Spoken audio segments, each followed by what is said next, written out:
Ang kwentong ilalahad ko sa inyo ay hango sa tunay na buhay. Karanasan ito ni Valentin. Taong 1954. Nangyari ito sa lugar ng Bobonaon, Surigao. Kasagsagan ng girian noon ng mga antingero ng Surigao kontra sa mga aswang ng norte at iilang dayo ng Kabisayaan. Isa naman ang tatay ni Valentin sa mga nangunguna sa kilusang kinabibilangan ng matataas na may aral ng kanan. Nasa edad ng 18 itong si Valentin. Hindi naman ito nakapag-aral. Tanging unang baitang lang ang inabot nito sa elementarya. Gawa ng para sa kanilang lugar. Mas mainam ng maging mangmang sa aspeto ng pag-aaral kaysa maging mangmang sa aspeto ng pag-aaral ng mga buhay na salita. Para kasi sa tatay ni Valentin, aanhin mo ang edukasyon kung mabilis ka lang mapapaslang ng mga mapangahas na aswang na sumasakop sa kanilang lugar. Kung kaya't kinalakihan na ni Valentin ang ganitong uri ng pananaw sa buhay. Para sa kanya, mas mahalaga ang may mailapag sa hapagkainan kaysa naman magkaroon ng dunong na hindi nila magagamit sa kanilang lugar. Noong panahon rin kasi na iyon, ay may mataas na posisyon ang ama ni Valentin.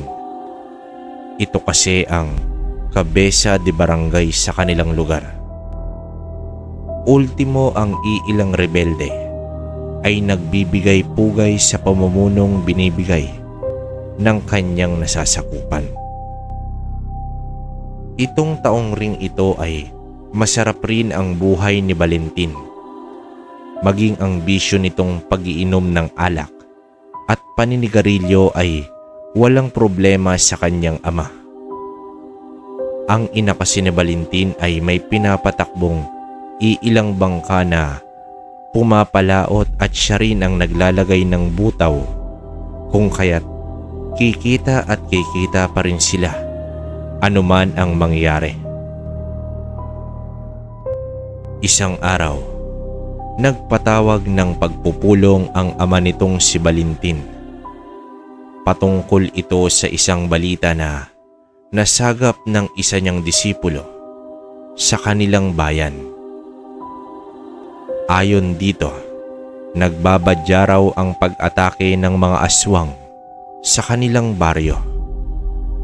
May mangilan-ngilan na rin kasi umano ang sinalbahe ng mga mambabarang nakaisa ng pangkat ng mga gabunan.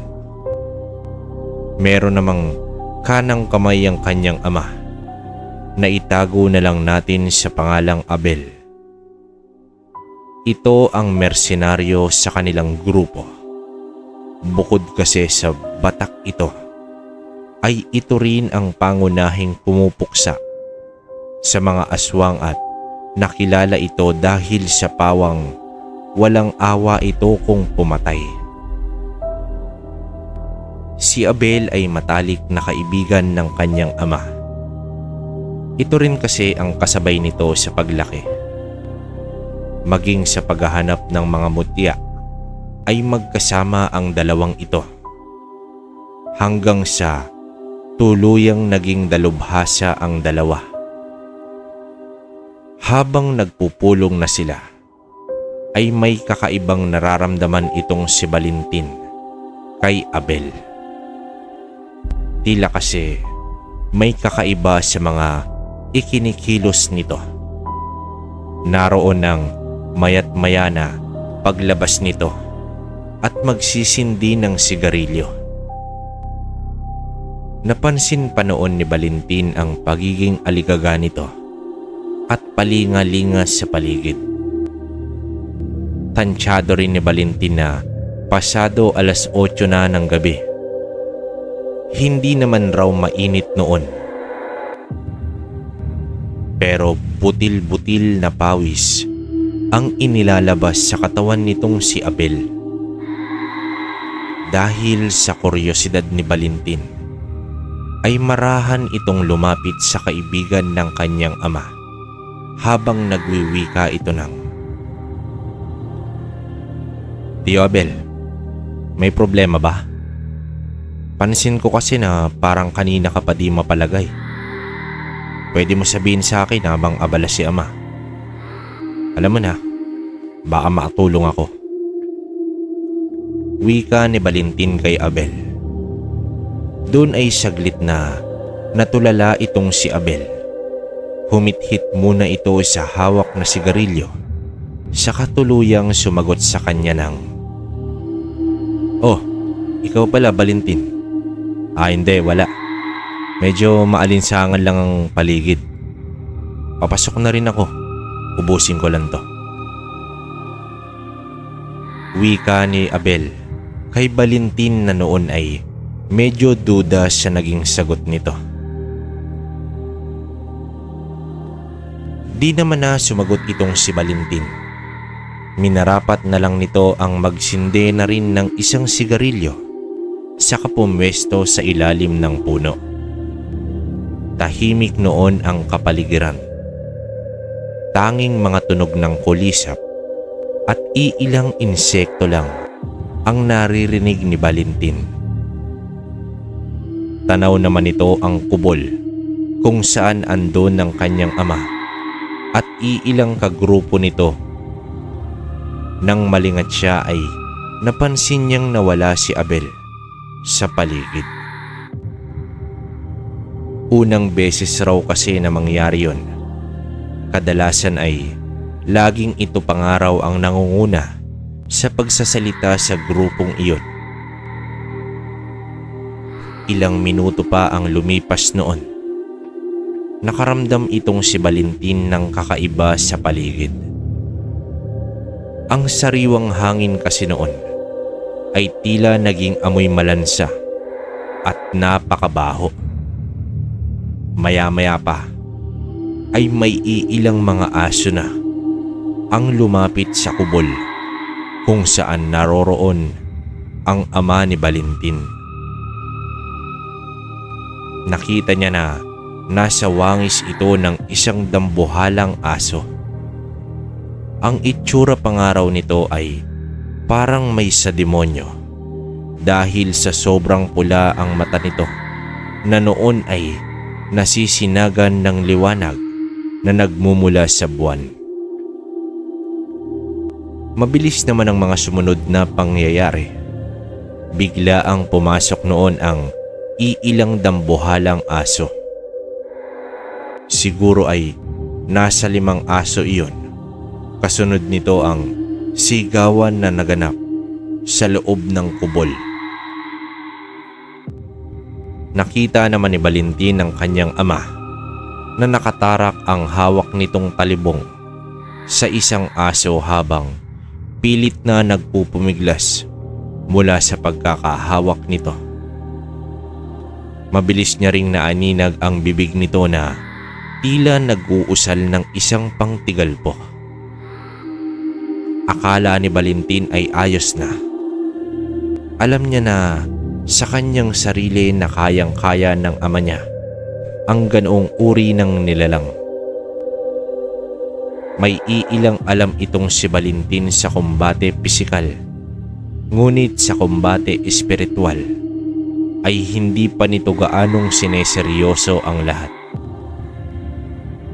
Akmang lalapit na sana siya sa kubol nang biglang may dumating na iilang kalalakihan. Hindi naman maaninag ni Valentin ang mga mukha nito gawa ng nakasuot ito ng isang salakot kung saang tanging mga mata lamang ang nakalabas dito. Mas nanlaki pa ang kanyang mata nang maya-maya ay marahang naglakad itong si Abel sa likod ng mga nilalang na iyon. Ang akala pa noon ni Valentin ay gumawa ng isang pag-atake itong si Abel. Ngunit laking gulat niya nang makita niyang sumunod ito sa paglalakad patungo sa loob ng kubol. Doon niya rin nakita ang dalawang mambabarang na tila kumokontrol sa sitwasyong iyon. Nakita niya kasi ang kanyang ama na tila nakapako ito ng isang malakas na tigalpo kung kaya't hindi ito makagalaw. Marahan namang gumapang itong si Valentin patungo sa lugar na kinaroroonan ng kanyang ama. Nang makalapit ito ay nakita nito ang mga walang buhay na kasamahan ng kanyang ama. Tanging ito na lang ang natitira sa kanilang grupo. Narinig niya naman na nagwika ang kanyang ama kay Abel ng, "Traidor ka, Abel. Paanong nagawa mong ipagkalulo ang sarili mong grupo? Ang sarili mong baryo? Higit pa sa kapatid ang turing ko sa'yo. Totoo nga ang kasabihan. Ang ahas, kahit anong pakain mo kapag nagutom, ay kakainin ka rin." Wika ng kanyang ama, sabay dura ito sa lupa. Nakita niya naman ang pagkagigil nito sa mukha ni Abel. Matapos iyon ay sumagot ito sa kanyang ama ng, "Patawarin mo ko, kaibigan. Naipit lang rin ako. Hawak nila ang pamilya ko." Wika ni Abel sa kanyang ama. Agad namang may bumoses sa likuran ni Abel. Doon ay naghubad ito ng kanyang salakot. Kitang-kita dito ang katandaan ng kanyang itsura. Doon nga ay nagwika ito sa dalawa ng, "Magaling, Abel. Tuso ka rin pala. Sa tingin mo hahayaan naming mabuhay kayong dalawa?" Wika nito sa dalawa. Doon ay sumagot itong si Abel ng, "Ano? Akala ko ba ayos na tayo, Gibo? Sinunod ko na ang utos nyo. Ano pa bang gusto nyo?" Wika nito sa matanda na noon ay Gibo pala ang pangalan. Sinabi pa nito na siya ang maghahari at hahawak sa buong Timog Silangan. Isa raw siya sa mga tinalaga ng pinuno na kinabibilangan nito. Matapos mailahad nitong si Gibo, ang lahat ay agad itong nag-utos sa kanyang mga kasamahan. Kinuha nito ang talibong na ginamit ng kanyang ama at doon ay walang awa nitong inundayan ng taga ang dalawa. Kitang-kita ni Valentin ang bawat tarak na ginawa ng mga nilalang sa katawan ng kanyang ama at ni Abel. Wala itong nagawa kundi ang maiyak sa sinapit ng dalawa. Hindi na rin ito naglakas ng loob pang lumantad sa kadahilan ng alam niya sa kanyang sarili na wala siyang magagawa kung sakaling lumaban ito at baka sapitin lang rin niya ang sinapit ng kanyang ama. Patuloy na pinagmasdan ng mga lalaki ang lahat sa grupo ng kanyang ama. Matapos masiguro na wala na itong buhay, ay mabilis rin nilang nilisan ang kubol. Tila mga bulang nawala ang mga ito sa kakahuyan. Siniguro rin ni Valentin na ligtas na ang lugar. Nang matiyak na wala ng bakas ang naiwan ay mabilis itong lumapit sa kanyang ama. Matapos makalapit ni Valentin sa kanyang ama, ay dun niya napansin na meron pa itong buhay nang hawakan niya ito sa palapulsuhan. Naghahabol hininga itong sinabi sa kanya na tunguin ang kanyang kapatid sa burol ng kabilang bayan. Doon lang rin nalaman ni Valentin na may kapatid pala ang kanyang ama at binigyan ito ng pangalang bilang si Dario. Si Dario ang panganay sa kanilang dalawa. May ibinigay itong ama niya sa kanya upang ibigay kay Dario. Isang tela na may laman na kung ano. Akmang magtatanong pa sana si Valentin dito, ngunit dun na ito binawian ng buhay. Itong si Abel naman ay nagsalita rin sa kanyang huling habilin para kay Valentin. Dun nga ay nagwika ito ng, "Valentin, patawarin mo ko kung naging tuso ko. Bilang paghingi ko ng kapatawaran sa pagiging taksil ko, tanggapin mo ito." Wika ni Abel sa kanya, sabay abot ng isang bilog na tila bato. Ito raw ang kanyang trabungko ng ahas. Wala namang nagawa si Valentin dahil naging malapit rin naman siya kay Abel, lalo pat nung bata pa ito. Ito kasi ang nagsilbing ama niya sa tuwing wala ang kanyang ama at nagtutungo sa mga bundok ng bawat bayan-bayan. Matapos makuha ni Valentin ang trabungko ng ahas, mabilis ring tuluyang nawala ng buhay itong si Abel. Minabuti na lamang ni Valentin na gumawa ng hukay sa mismong kubol. Matapos iyon ay kaagad niyang pinagsama-sama ang mga labi ng kanyang ama at netong si Abel. Maging ang iilan sa mga grupong kinabibilangan nito ay dun niya na rin inilagay. Ilang oras matapos ang paglilibing ni Valentin ay di nito namalaya na nakatulog na rin siya. Dala na rin ng kanyang pagod at sari-saring emosyon. Nagising na lang ito ng isang ibon ang dumapo sa kanyang muka. At dun ay tumuka-tuka ito. Ilang ulit pang umikot-ikot ang ibon bago tuluyang lumipad. Naniniwala noon si Valentin na kaluluwa ng kanyang ama ang nasa ibon. Doon ay mabilis nga itong umuwi. Ilang sandali pa, nang marating niya ang kanilang bahay ay naabutan niya ang kanyang ina na umiiyak. Alam na daw nito ang lahat dahil bumisita raw ang ama ni Valentin sa kanyang panaginip. Hindi naman na sumagot itong si Valentin sa kanyang ina. Bagkos ay sinuklian niya na lamang ito ng isang mahigpit na yakap. Ilang oras pa ang nagdaan. May narinig silang iilang mga dayo sa kanilang lugar. Ang patuloy na nag-iingay. Ultimo mga taga-kabilang bayan ito. Naroon at nagbabasag ito ng mga bote. At sa pilitan pang nanghihingi ng mga salapi bawat bahay na madadaanan nito.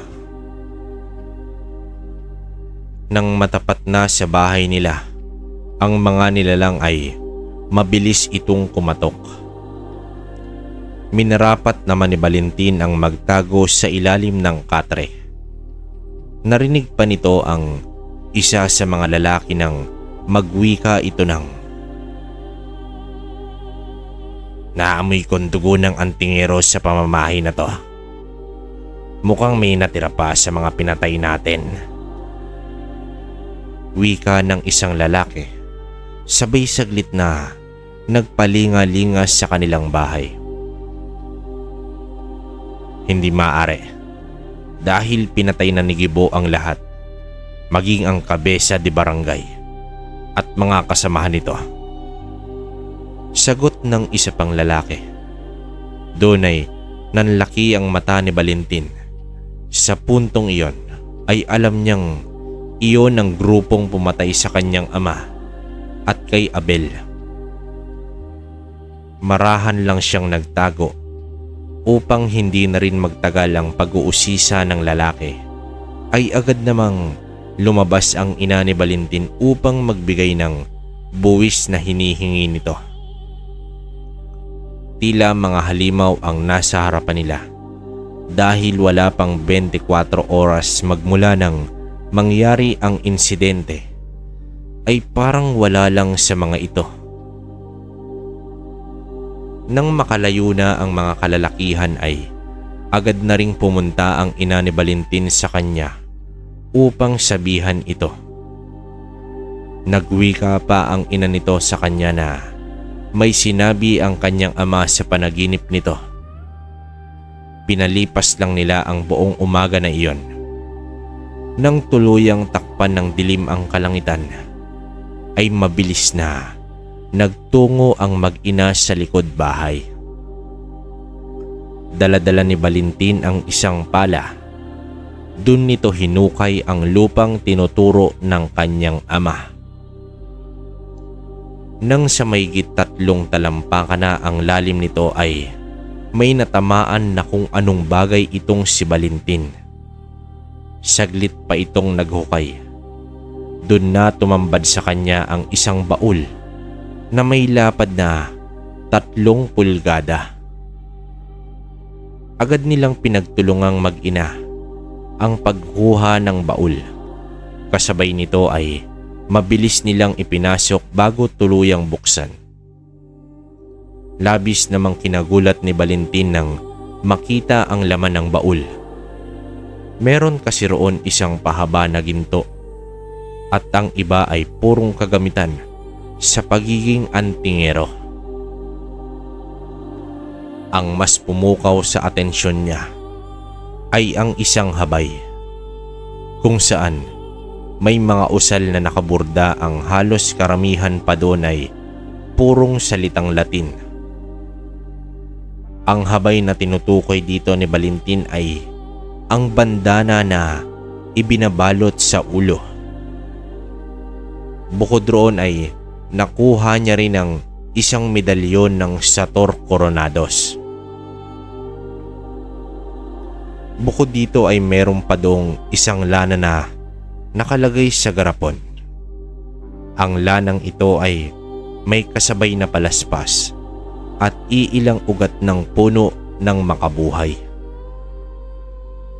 Doon rin kinuha ni Valentin ang isang uri ng gintong punyal. Ito ay hindi lalagpas sa haba ng isang dangkal. Labis naman ang pagkabilib ni Valentin sa mga bagay na natuklasan nito. Pagkatapos ng gabing iyon ay nagdesisyon na rin itong si Valentin na hahanapin ang kapatid ng kanyang ama na si Dario. Dadalhin raw niya ang iilang nilalaman ng baul sa kanyang harapan. Wala namang pagtutol ang naganap nang marinig ng kanyang ina ang ninanais nito. Kung yun raw ang huling bilin ng kanyang ama, ay mabuti pang sundin niya na ito. Kinaumagahan nga, dala ang sako na naglalaman ng mga gamit na nakuha niya at iisang kasuotan ay binagtas niya ang daan patawid sa kabilang bayan. Siguro ay inabot ng halos sa 10 oras bago makarating sa burol na tinutukoy ng kanyang ama. Halos manghina na ito at mawalan ng malay dahil sa ilang beses na siyang nagpalibot-libot sa burol, ngunit wala siyang makita ni isang bahay na nakatayo sa lugar. Madilim na rin noon at tanging liwanag na lang ng buwan ang nagbibigay ng ilaw sa gabing iyon. Nang pipikit na ang kanyang mga mata, ay isang malamig na hangin ang bumalot sa kanyang katawan. Doon niya rin nakita ang isang kamay na iniaabot sa kanya. Pag-angat niya ng kanyang ulo ay nakita niya ang isang lalaki na tatuan ang katawan. Puti na ang buhok nito, maging ang mga balbas. Doon ay narinig nito ang boses ng magwika ito sa kanya ng, "Balintin, gumising ka. Sumama ka sa akin." Wika ng lalaki. Nang hindi na niya kaya pa ay tuluyan na itong nawalan ng malay. Nagising na lamang ito. Maaga na. Laking gulat naman ni Valentin ng purong halaman ang kanyang hinihigaan at tila balutri ng mga baging ang dingding ng bahay. Agad nga itong tumayo at marahang lumabas. Doon niya nakita ang puro punong nakapalibot sa labas. Tanda pa nito na hindi niya naman nakita iyon bago siya mawalan ng malay. Doon nga ay nakita niya ang isang lalaki na nakatalikod sa kanya. Tadtad ng kung ano-anong marka ang katawan nito mula likod paikot sa kanyang mga braso. Nang humarap ito ay napangiti na lamang ito sa kanya habang nagwiwika ito ng, "Gising ka na pala. Kamusta ang pakiramdam mo, Valentin? Nakatulog ka ba ng maayos?" Wika ng lalaki sa malumanay na tono. "Oo. Sino ka? Saka nasan ako?" Pagtatanong na wika ni Valentin sa lalaki. "Ako ang kapatid ng ama mo. Ako si Dario. Marahil hindi mo pa ako kilala dahil hindi naman nagkwento ang ama mo sa'yo. Nandito ka sa bahay ko." Wika nito bago tuluyang iabot ang isang inumin na hinaluan ng iba't ibang uri ng dahon. Doon ay marahan namang ininom ni Valentin ang likidong iyon. Matapos iyon ay labis na nakaramdam ito ng kaginhawaan. Nang magkapalagayan na sila ng loob, ay maiging nag-usap ang dalawa. Inilahad kasi ni Valentin sa kanyang tiyo ang totoong nangyari kung bakit siya naroroon. Sinabi naman ito na alam niya ang lahat. Hindi raw siya maaaring tumulong dahil siya ang bantay sa burol na iyon. Hindi nito pwedeng iwanan ang burol sapagkat mawawala ang sabulag na ginawa ng mga kaibigan niyang engkanto. Sinabi pa nito kay Valentin na siya na ang talagang itinadhana upang magtuloy sa yapak ng kanyang ama. Sinabi rin ni Dario na kailangang manatili ni Valentin ng mahigit sa 6 na buwan upang matutukan ito sa kanyang pag-aaral. Kailangan raw kasi nitong magdebosyon at maglinis ng kanyang espiritual na pagkatao. Huwag raw itong mag-alala dahil hindi mapapano ang naiwan ni Valentin sa kanilang baryo. Sinabi kasi nito na si Valentin na lamang ang natitirang may tangan o may alam sa lihim na karunungan. Lumipas noon ang kada araw, linggo at buwan na pag-iensayo ni Valentin. Sa kada orasyon na itinuturo ni Dario ay siyang hirap kay Valentin dahil parang pilit na kumakawala ang kaluluwa niya sa kanyang katawan. Gawa ng ang iilang aral kasi dito ay aral ng isang babaylan na siyang pinakauna sa kanilang lahat. Doon rin nalaman ni Valentin na hindi lang isang normal na antingero o manggagamot si Dario, kundi isa itong ermitanyo. Doon lalong namangha itong si Valentin sa nalaman niya. Nang nasa huling buwan na sila ng pag-iensayo, ay sinabi ni Dario na ipapasa niya ang iilang buhay na kataga na nakakarga sa kanyang katawan. Kailangan raw ay matagalan ni Valentin ang sakit na dulot ng ritual. Kinagabihan ay nasa labas sila habang bilog noon ang buwan, ay humiling itong si Dario ng isang kalasag na pangdepensa upang sa kanyang sarili. Sa gagawin niya kasing iyon, ay pwedeng buhay niya ang maging kapalit. Habang ginagawa nga nila ito ay ramdam na ramdam ni Valentin ang kung anong elemento ang naglalabas-pasok sa kanyang katawan. Tila hangin na tumatagos ito sa kanya. Inabot rin iyon ng halos sa 2 oras bago matapos ang orasyon na ginawa ni Dario. Sa pagkalas ng iilang buhay na kataga sa katawan ni Dario, ay siya ring pagkaramdam niya ng panghihina. Sinabi pa nito kay Valentin na parang tumanda siya ng halos 10 taon sa loob lamang ng 2 oras. Kinaumagahan ay laking gulat ni Valentin nang magising ito dahil sa meron ng nakatatak sa kanyang katawan. Ang mga usal na nakapaloob sa mga medalyon ay nakaukit na noon sa kanyang mga braso. Ganoon na lang rin ang gulat ni Valentin nang hawakan niya ito at tila wala man lang siyang sakit na nararamdaman dito. Matapos iyon ay may ibinigay itong si Dario na isang libreta.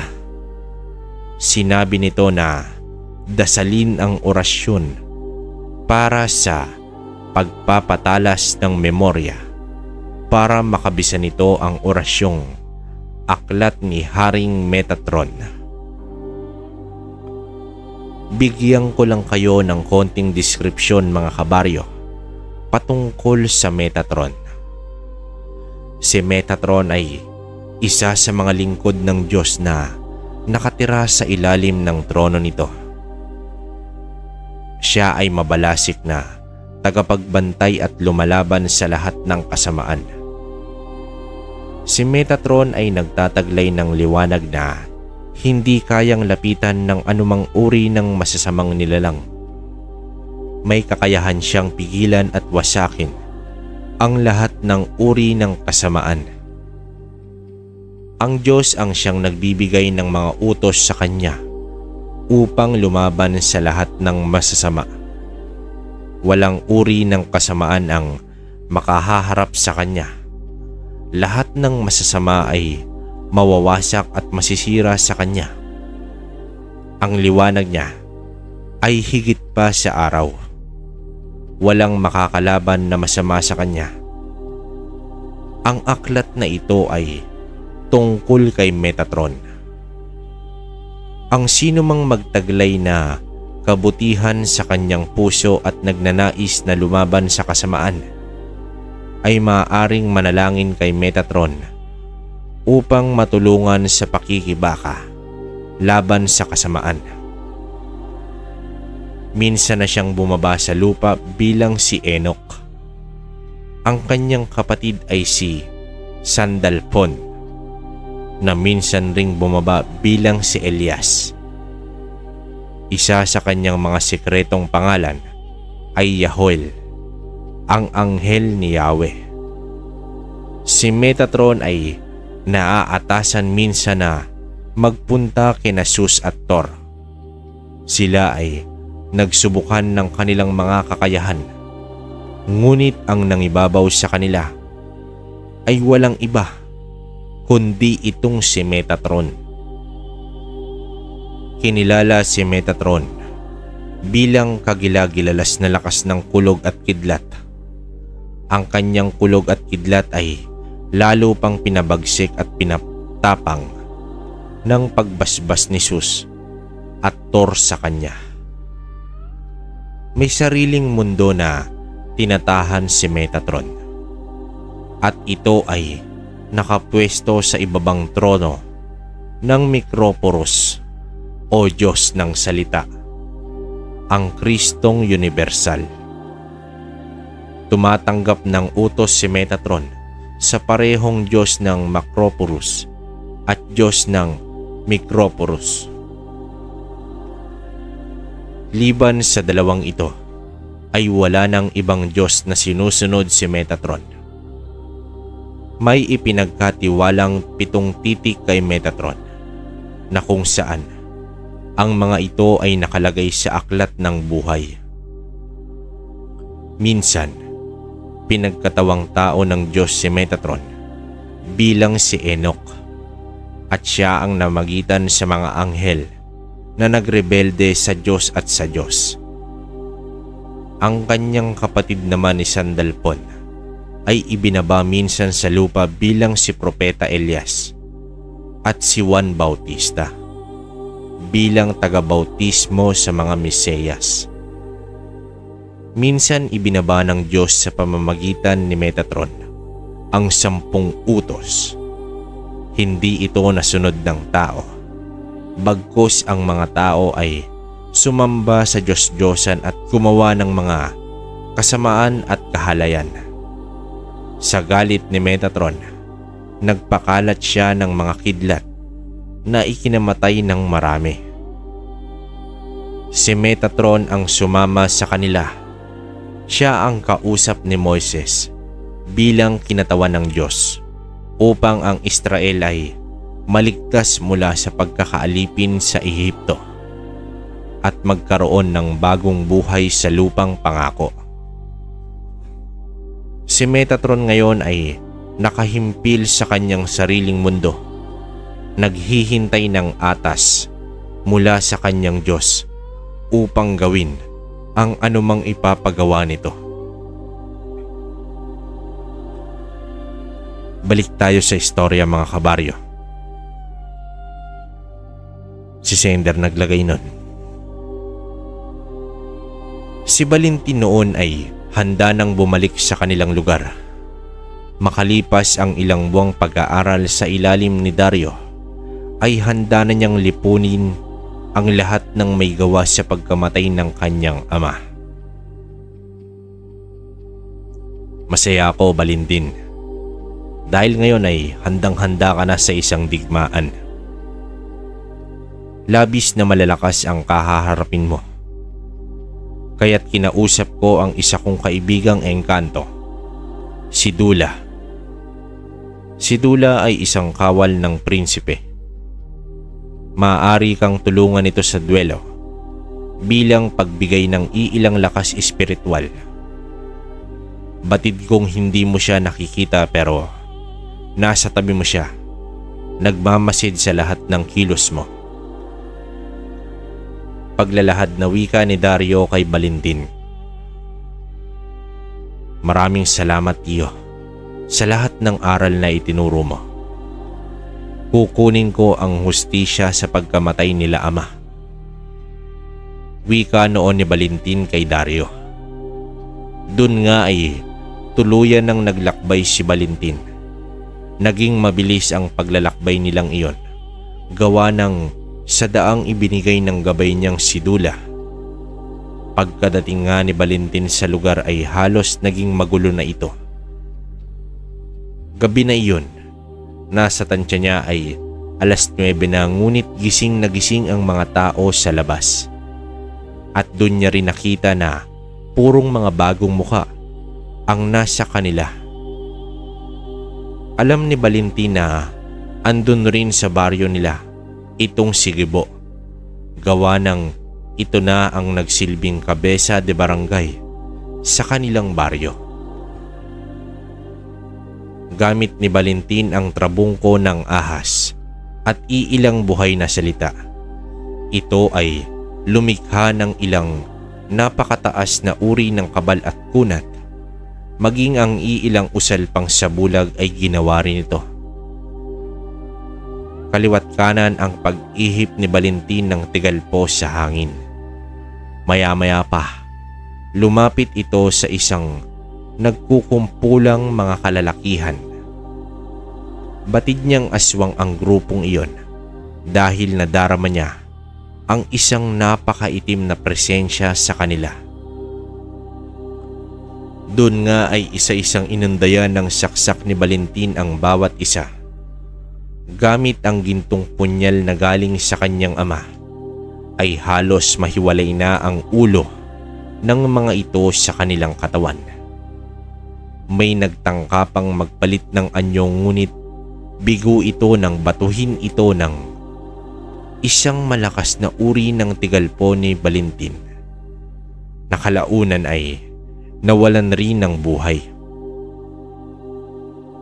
Inabot naman noon ng halos sa 10 minuto ang ginawang pasimpleng pagpaslang ni Valentin nang makaligtas ang isa sa mga ito. At doon ay nag-angil ito ng ilang beses, hudyat na may kalaban sa kanilang baryo. Nawala na rin ang sabulag noon ni Valentin, gawa ng tuluyan niya nang ipinakita ang kanyang sarili. Di bababa sa 10 nilalang ang nakapaikot noon kay Valentin. Doon nga ay nakita niya ang mga aswang na mambabarang na kasama nila Gibo sa pagpaslang sa kanyang ama. Matapos iyon ay walang paglagyan ang gigil at puot nitong si Valentin. Sumubok pang mag-usal ng itim na karunungan ang mga mambabarang, ngunit huli na. Mabilis lang rin kasing tinapos ni Valentin ang buhay ng mga ito gamit ang gintong punyal na hawak nito. Ilang saglit pa nga noon ay 2 na lang ang natira sa mga nilalang. Doon na tuluyang lumabas sa kanyang harapan itong si Gibo. Laking gulat ni Valentin dahil bumata ito ng halos kaedad niya habang nagwiwika ito ng, "Matagal na kitang hinahanap. Kagaya ng ama mo. Walang kahirap-hirap na kitang papatayin, antingero." Wika ni Gibo noon habang nag-iiba na ito ng wangis. "Ganun ba? Marahil si ama, mabilis mong mapaslang ng walang kalaban-laban. Pero ibahin mo ko. Sa labanang ito, ulo mo ang premyo ko." Wika ni Valentin sa aswang na noon ay mabilis nang tumakbo patungo sa kinatatayuan niya. Sobrang lakas daw nitong si Gibo dahil ilang usal ng pangdepensa na ang ikinarga ni Valentin, ngunit ganun-ganun lang rin kung ito ay mabasag. Maging ang trabungko ng ahas noon ay tuluyan ng nawalan ng bisa. Masasabi ni Valentin na mas doble ang bilis nitong si Gibo kesa sa kanya. Doon ay paisa-isang tarak ng matatalas na kuko sa iba't ibang parte ng katawan ni Valentin. Nang tuluyang mahubad ang suot-suot nitong si Valentin, ay medyo nabahala itong si Gibo dahil nakita nito ang iilang kataga na nakaburda sa balat ni Valentin. Ikaw? Ikaw ang ermitanyo? Walang kwenta. Kagaya ka lang rin ng ama mo. May hinang antingero." Wika ni Gibo sabay unday ng saksak kay Valentin. Sa sobrang bilis nito ay dun nga tinamaan ito sa kanyang kanang balikat. Bumaon ito at tumagos sa likod ni Valentin. Patuloy na nanghina itong si Valentin ng isang boses ang bumulong sa kanyang isipan. "Valentin, anak, lumaban ka. Palabasin mo sa katawan mo ang 100% ng isang ermitanyo." Wika ng boses sa kanyang isipan. Doon ay nagulat ito dahil boses ito ng kanyang ama. Mabilis na nanumbalik ang lakas ni Valentin. Doon rin ito humingi ng tulong sa engkantong si Dula. Doon nga ay ibinigay nito ang 50% ng kanyang buhay bilang engkanto kay Valentin. Biglang nakaramdam ng kagaanan ito. Mabilis na lang itong nakakailag kay Gibo at maging ang kilos nito na Noong una ay hindi niya masundan. Ngayon naman ay tila basang-basa niya na ito. Isang pag-atake ang ginawa ni Gibo na noon ay pilit na sinalo ni Valentin. Matapos maibaon ang kamay nito sa katawan ni Valentin, ay napangiti na lamang itong nagwiwika ng, "Hangal ka. Kung akala mo tapos na, nagkakamali ka. Ngayon, ipaparanas ko sa iyo ang kidlat ng isang Metatron." Wika noon ni Valentin kay Gibo na noon ay tuluyang nanlaki ang mga mata. Bahagyang kakawala pa sana ito ngunit sobrang higpit ng pagkakahawak ni Valentin sa kanyang kamay. Doon ay nag-usal itong si Valentin ng isa sa mga parusa ni Metatron. Habang inuusal niya nga ito, ay labis ang paghiyaw ni Gibo sa kanyang naririnig. Hanggang sa tuluyang balutin ng purong puti ang buong mata ni Valentin. Agad na ikinumpas ni Valentin ang kanyang mga daliri papunta noon sa dibdib ni Gibo. Nang madikit iyon ay tila walang paglagyan ang sakit na nadarama ng aswang. Ilang usal pa ang pinakawalan ni Valentin bago tuluyang mabutas ang dibdib nitong si Gibo. Dahilan para tuluyan itong malagutan ng hininga. Sa tagpong iyon, kabaryo, ay parehas nawalan ng malay na ang dalawa. Hindi na alam ni Valentin ang mga sumunod na nangyari. Umaga na nang magising ito sa kanyang silid. Andun rin ang ina nito na noon ay alalang-alala. Sinabi pa nga nito na halos isang linggo nang walang malay itong si Valentin. Akala nga nila ay tuluyan na itong nawalan ng buhay. Si Valentin lang daw ang nakita nila sa lugar at ilang abo na ang hinala nila ay mga aswang na tuluyang naagnas na. Buhat noon ay naging ayos naman itong si Valentin sa kanyang pamumuhay. Naging isang manggagamot rin ito sa kanilang baryo.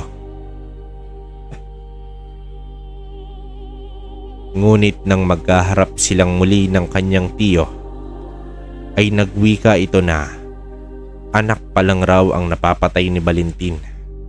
Hindi pa raw tuluyang nauubos ang angkan nila Gibo.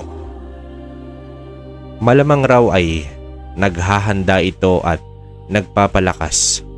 Lalo't naging isang tuluyang batang ermitanyo itong si Valentin.